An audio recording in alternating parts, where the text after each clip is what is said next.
Assalamualaikum warahmatullahi wabarakatuh. Selamat siang. Bismillahirrahmanirrahim. Rabbi shrah li sadri wa yassir li amri wahlul 'uqdatam min lisani yafqahu qawli. Saya Agus Kadarmanto, SSI MPD, dosen tetap FKIP Program Studi Pendidikan Matematika Universitas Bondowoso. Disiplin ilmu yang saya pelajari adalah S1 Fisika, Fakultas Matematika dan Ilmu Pengetahuan Alam, jurusan Fisika, Universitas Brawijaya. Sedangkan untuk S2 saya adalah Magister Pendidikan Ilmu Pengetahuan Alam, Universitas Jember. Di FKIP Program Studi Pendidikan Matematika Universitas Bondowoso, saya mengampu mata kuliah Fisika Dasar dengan kode KPM 106. Koordinator tim pembina mata kuliah adalah Agus Kadarmanto, SSI MPD. Kode mata kuliah KPM 106, rumpun mata kuliah wajib, bobot SKS 4 SKS, semester 1. Koordinator pengembang RPS, Agus Kadarmanto, SSI MPD. Koordinator RMK, Agus Kadarmanto, SSI MPD. Ketua Prodi Pendidikan Matematika, Agus Kadarmanto, SSI MPD. CPL yang dibebankan pada mata kuliah ada 12 CPL dengan CPMK 4 CPMK. Deskripsi dari mata kuliah ini adalah mahasiswa diharapkan mampu menguasai pengetahuan dasar mekanika, gelombang, bunyi, optik, dan panas, serta dapat mengembangkan dan mengaplikasikannya untuk mempelajari pengetahuan fisika yang lebih tinggi, serta dapat memahami segala fenomena fisika dari gejala alam sekitar.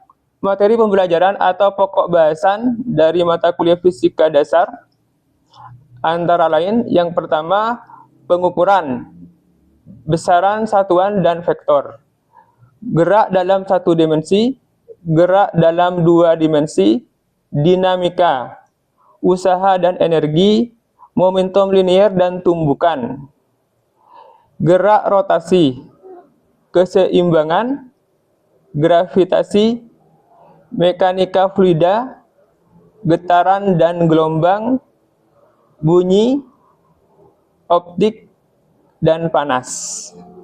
Ada 14 materi pokok bahasan. Sedangkan untuk kajian pustaka atau bahan ajar, buku-buku yang dipakai adalah buku fisika karangan David Halliday and Robert Resnick. Yang kedua adalah buku fisika karangan Paul Toepler, buku fisika untuk sains dan teknik. Dan yang ketiga adalah buku fisika karangan Douglas C. Giancoli. Sedangkan media pembelajaran yang dipakai pada kuliah ini software MS Office, hardware, notebook, dan LCD proyektor. Tim teaching, saya sendiri Agus Kadarmanto, SSI MPD. Asesmen yang digunakan berupa tugas, tes tulis, tes lisan, ujian tulis, praktek. Pendekatan pembelajaran yang saya gunakan pada mata kuliah ini adalah Student Centered Learning atau SCL dan kontekstual dengan metode tanya jawab, penugasan, diskusi. Sedangkan penilaian akhir dari mata kuliah ini diambil dari beberapa komponen. Yang pertama, presensi sebanyak 10%, kuis 20%, tugas 20%, UTS 25%, dan UAS 25%. Demikian pemaparan saya untuk mata kuliah Fisika Dasar ini pada acara PPD UKTPT. Atas perhatiannya saya ucapkan terima kasih. Wassalamualaikum warahmatullahi wabarakatuh.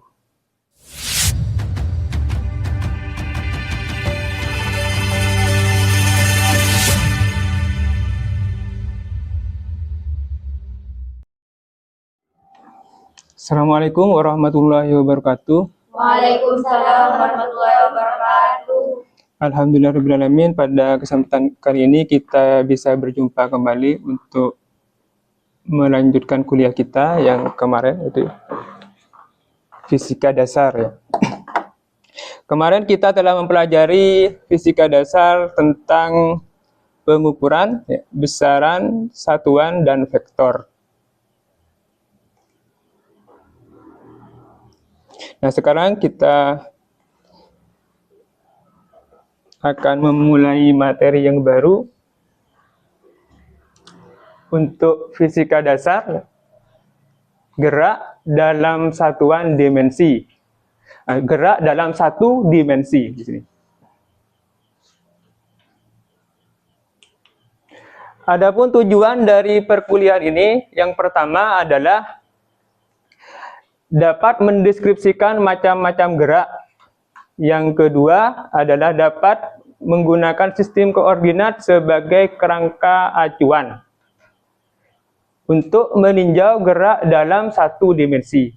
Yang ketiga, dapat menjabarkan dan menerapkan persamaan-persamaan posisi, perpindahan, kecepatan, dan percepatan dalam satu dimensi. Yang keempat adalah dapat menjabarkan dan menerapkan persamaan-persamaan GLBB, dan gerak jatuh bebas. Dan yang terakhir adalah dapat membuat dan menginterpretasikan grafik fungsi, kecepatan, dan percepatan fungsi waktu untuk GLBB, dan gerak jatuh bebas. Nah, ini adalah tujuan yang akan kita capai setelah perkuliahan untuk bab ini selesai. Yang pertama, mendeskripsikan macam-macam gerak. Untuk dapat mendeskripsikan macam-macam gerak, tentunya kita harus tahu dulu apa gerak itu. Oleh karena itu, kita harus tahu apa pengertian dari gerak sebuah benda. Kalau kita lihat, ini gambar di sini. Ini gambarnya apa nih? Yang sebelah kereta. Keretanya melaju ya. Berarti kereta ini bergerak apa diam? Bergerak. Kalau yang ini, yang sebelah kiri. Mobil ya. Mobilnya melaju di jalan raya ya. Nah, kedua benda ini merupakan contoh apa nih? Contoh benda yang bergerak ya. Ketika kereta api sampai ke stasiun, nah, maka kereta apinya berhenti ya, berhenti, dan penumpangnya keluar dari kereta api. Nah, ini misalkan ini Budi ya. Kalau Budi berjalan ke sana, mana nih yang bergerak? Dari contoh nih. Budi ya, ini atau pria ini bergerak ya. Kalau yang ini wanita bergerak apa enggak? Bergerak ya. Kalau yang ini kereta api diam ya. Sementara diam dulu ya. Sementara diam dulu. Jadi yang bergerak itu adalah pria ini dan kedua wanita, sedangkan yang bergerak, yang diam adalah kereta api. Nah, ini adalah contoh-contoh benda yang bergerak. Nah, dari sini dapat kita buat apa? Definisi dari gerak. Gerak itu apa?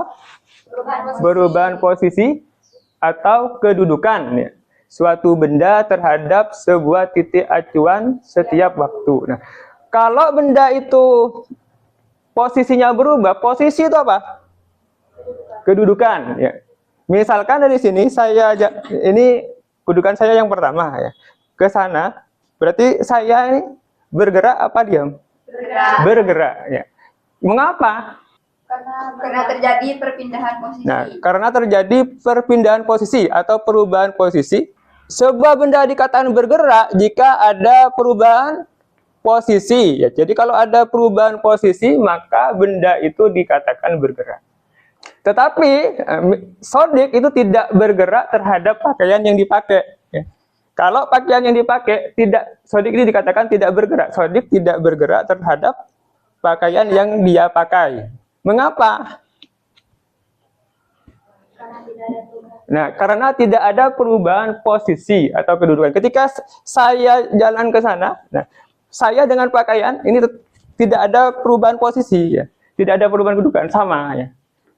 Karena pakaiannya ikut bergerak. Nah, dari sini, kalau peristiwa ini, maka kereta api itu diam atau bergerak?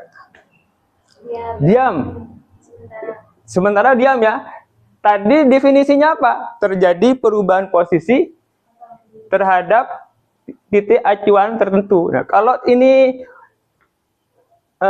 orangnya ini bergerak, maka jarak antara kereta api ke laki-laki ini berubah apa tidak?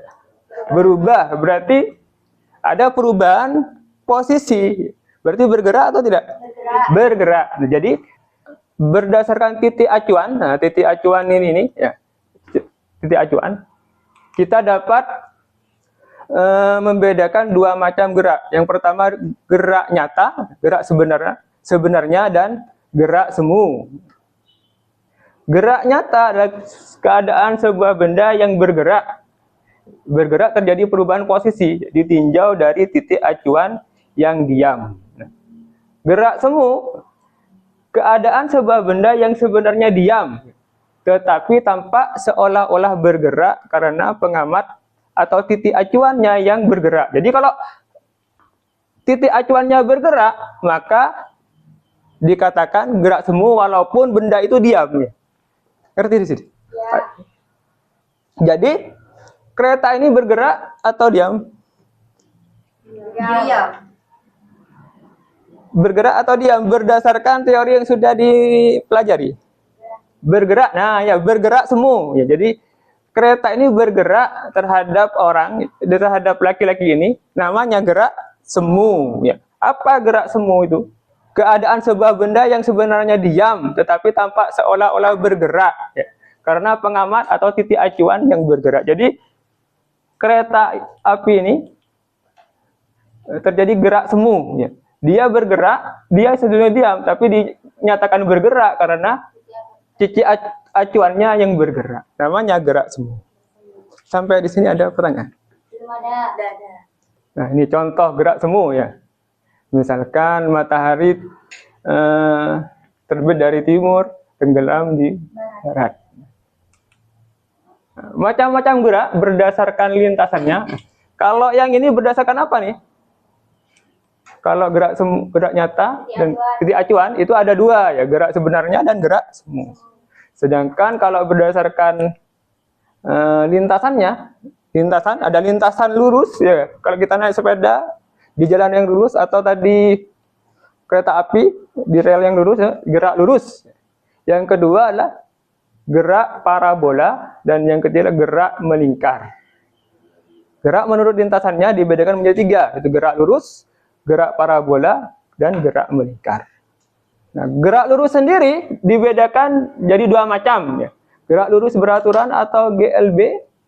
Yang kedua adalah gerak lurus berubah beraturan atau GLBB. Nah, GLBB sendiri bisa dibagi menjadi 4. GLBB dipercepat, GLBB diperlambat, GLBB gerak jatuh bebas, dan gerak vertikal ke atas. Nah, gerak lurus ini akan dibahas nanti di pertemuan selanjutnya. Sampai di sini ada apa? Tidak ada. Sistem koordinat sebagai kerangka acuan untuk meninjau gerak dalam satu dimensi. Sistem koordinat sebagai kerangka acuan. Sebagai acuan, ya. Untuk meninjau gerak dalam satu dimensi. Gerak satu dimensi itu apa? Ada kalau persegi panjang. Misalnya. Ini bangun apa nih? Satu dimensi, dua dimensi, atau tiga? Satu. Persegi panjang. Satu dimensi. Dua, ya, dimensinya mana? Dimensi panjang dan dimensi lebar, ya. 2 ya. Kalau balok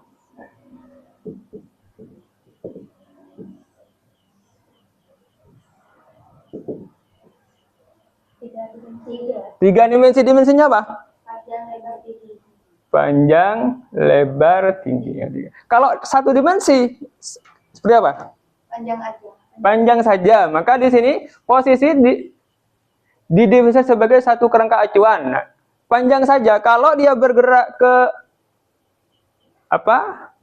Horizontal, ya horizontal. Ini X. Ya. Kalau dia bergerak ke atas ke bawah itu Y. Ya.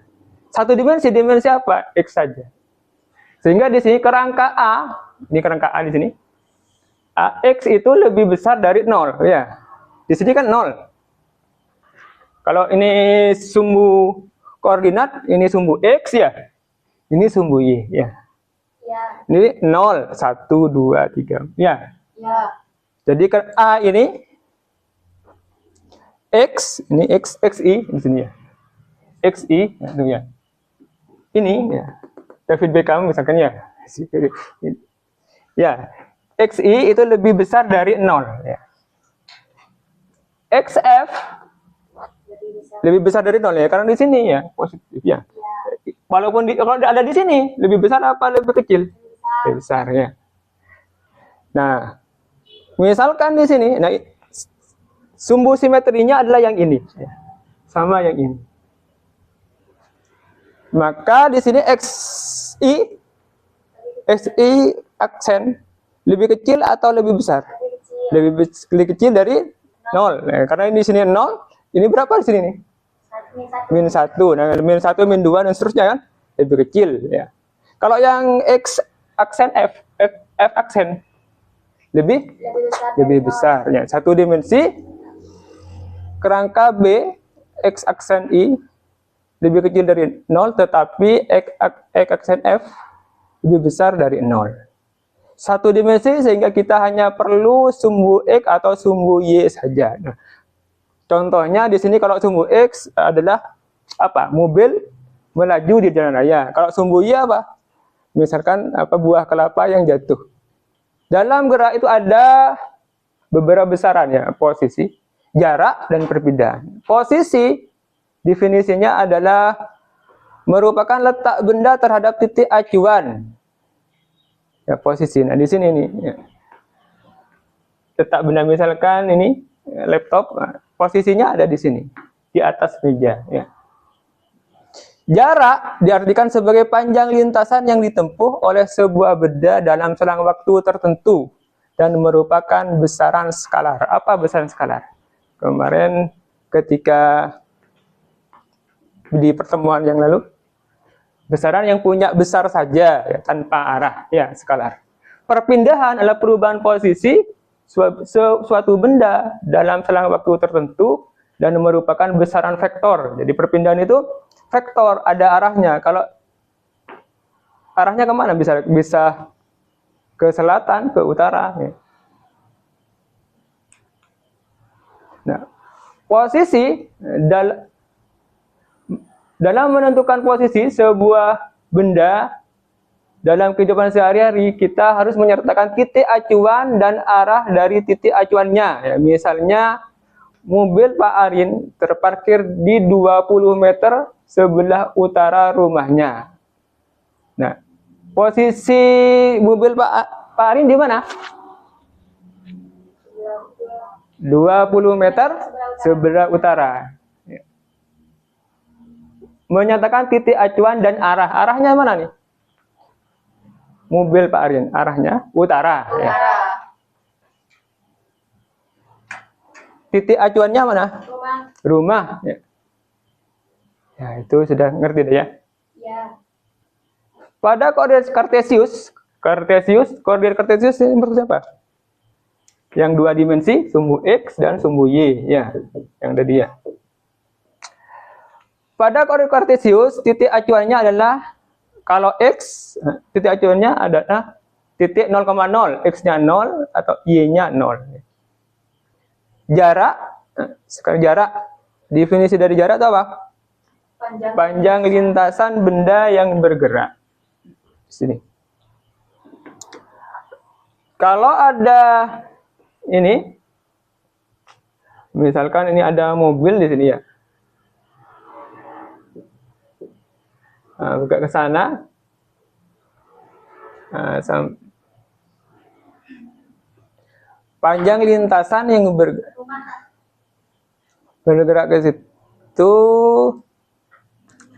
lalu mobilnya belok ke sana, belok lagi ya sampai sini. Misalkan ini A, ini B, dia belok lagi ke sini, di sini ya. Dari sini ke B, berhenti ke C. Maka jaraknya yang mana?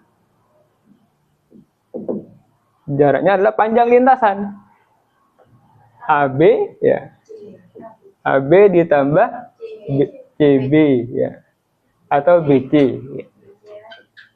Itu panjang lintasan. Sehingga di sini misalkan seekor kucing berada di X sama dengan 0. Jadi titik awalnya adalah X sama dengan 0 meter ya.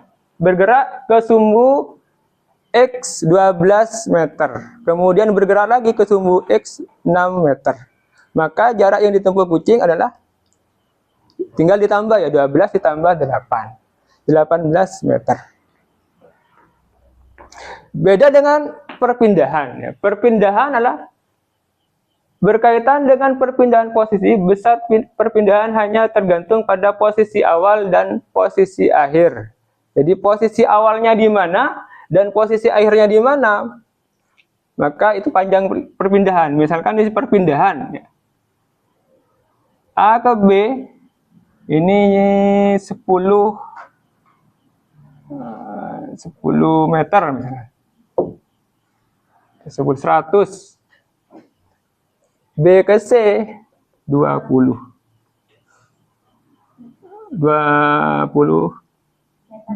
kok 20 60 meter ya. Maka kalau jaraknya berapa nih?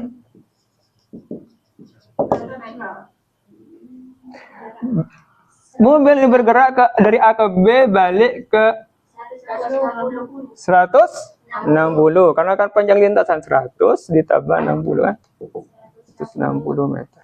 Nah, kalau perpindahan posisi awal ke posisi akhirnya, di sini posisi awal ya. Posisi akhirnya di mana? C. Bukan di B. Di C ya? Nah, ini posisi akhir. Maka perpindahannya berapa?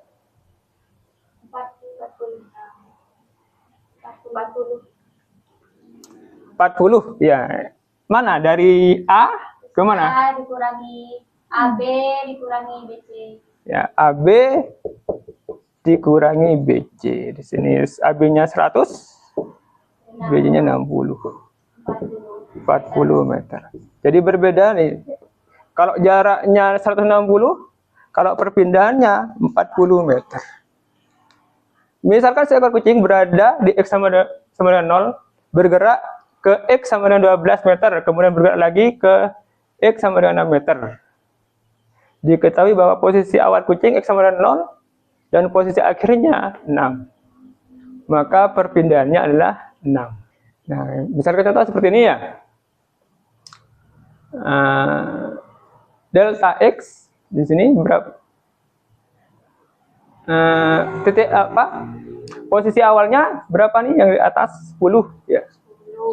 Posisi akhirnya 80. Sehingga delta X-nya adalah 80 dikurangi 10.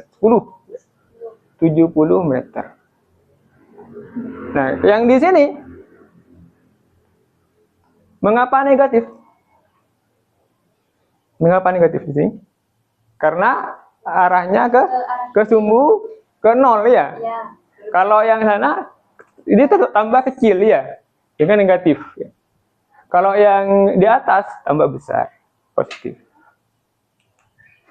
Nah, di sini ini grafik posisi terhadap waktu. Di sini grafik posisi ini sumbu Y, posisi X meter. Nah, waktu T di sini. Nah, di sini. Soal pemahaman. Mungkin bisa yang jawab di sini. Seekor semut. Nomor 1 gimana jawabnya? Untuk jaraknya 14, terus perpindahannya 2 meter. Coba.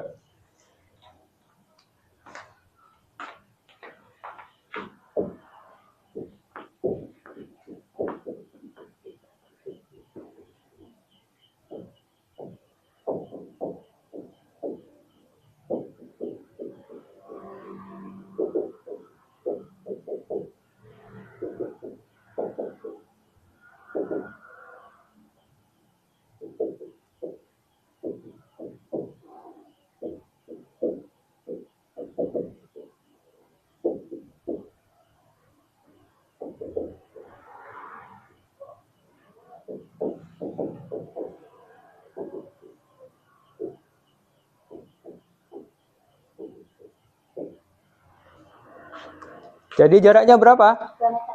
Perpindahannya? Jaraknya 14 meter. Jarak. Perpindahannya 2 meter. Ya. Seekor semut bergerak dari sini ya, 8 meter ke selatan. Ke selatan. Ke sana misalnya. Ya.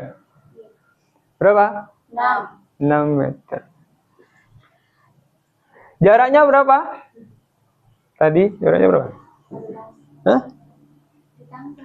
Iya, jaraknya tadi 14. 8 meter ditambah 6 meter. Kalau perpindahan, 2. 8 kurang 6. perpindahan itu di sini, ya, titik awalnya sini, ya. Misalnya di sini, titik akhirnya di sini. Yang terakhir ya, seorang pelari berlatih dengan mengelilingi lapangan sepak bola berukuran 55 meter dikali 75 meter. Berlari tersebut berlari sebanyak 4 putaran. Jadi kalau di sini 4 putaran. Kemudian berhenti di titik start. Hitung perpindahan dan jarak yang ditempuh. Di sini pelarinya lari ke sana. Ya. Satu putaran. Startnya di sini ya. Ya. 2 putaran. 3 putaran, 4 putaran.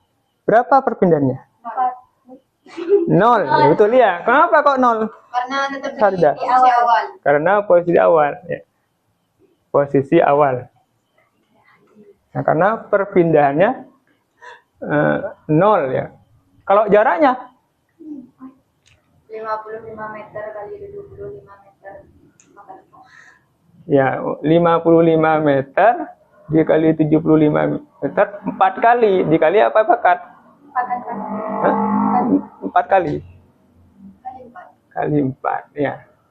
Berapa? Bisa dihitung ya?